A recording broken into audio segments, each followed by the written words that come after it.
Well, thank you, Ranking Member Crapo, and thank you, Commissioner, for your work and for testifying today. And before turning to my questions, I would like to emphasize, as a number of my colleagues have, the importance of the IRS prioritizing smooth delivery of the child tax credit starting in July. Based on issues with rollouts of other programs over the past years, IRS really needs to ensure that it's able to deliver these benefits in a timely way.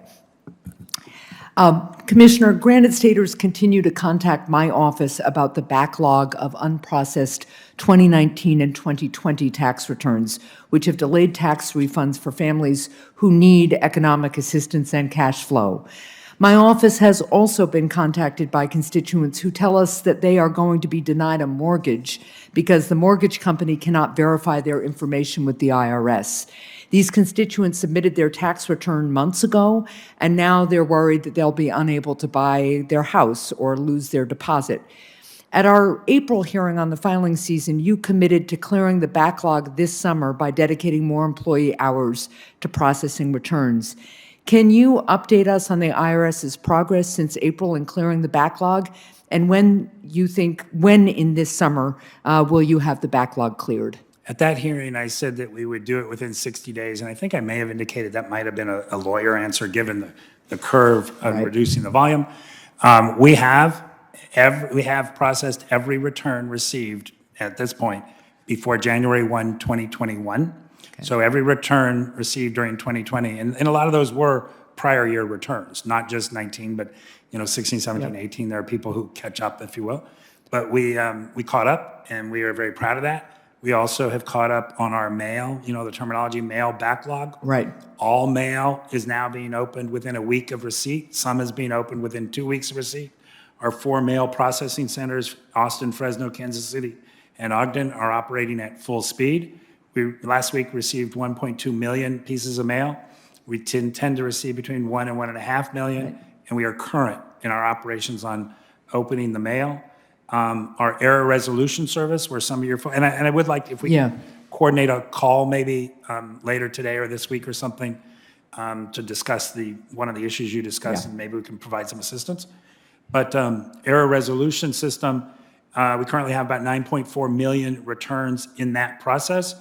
The 5 top reasons that the issues are being called out is people are having difficulty reconciling what they say they received in EIP 1 and 2 with the return recovery rebate.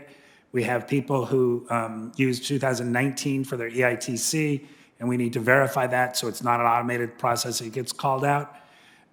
We have people where the additional child tax credit does not match what we have as the ACTC. Yep. We have math verification issues, and also we have a tremendous amount of folks who failed to file the Form 8962 for the advanced premium tax credit. And interestingly, the private software even directs you to provide that form. So we're not able to process, right. Those are the top 5, which leads to 9.4 million. Yeah. We are operating at full capacity to get those taken care of. Well, then I would look forward to following up with your office on these particular issues, because we've got people who are obviously needing to confirm their information so that they can buy a home, for instance.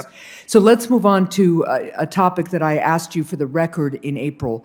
The American Rescue Plan contained my bipartisan bill with Senator Braun to provide assistance through the Employee Retention Tax Credit to new businesses that were started during the pandemic. Startups will be eligible to receive this assistance beginning in July. It's obviously crucial that the IRS issue guidance as soon as possible so that new businesses are able to quickly access this assistance next month.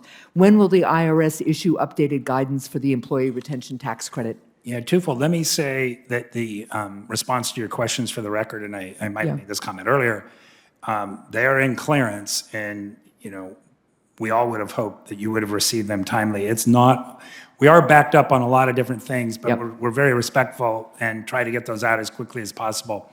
But they are done and in clearance, and they're outside of our building. So let's just get to the issue, though. We've got businesses that started during the pandemic that need the guidance about how they can claim the Employee Retention Tax Credit.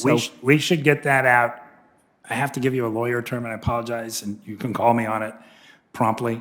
Okay. We're working as hard as we can. I do have, and it's in the response to you on the statistics, of what we've received and where we are and how we're processing. Okay. And I They're, think they're just looking for guidance, right? Because they're trying to decide whether they're hiring, who they can get a credit for, what their cash flow is going to look I like, come right? from that community. so Yeah, I'm- I know you do. I know.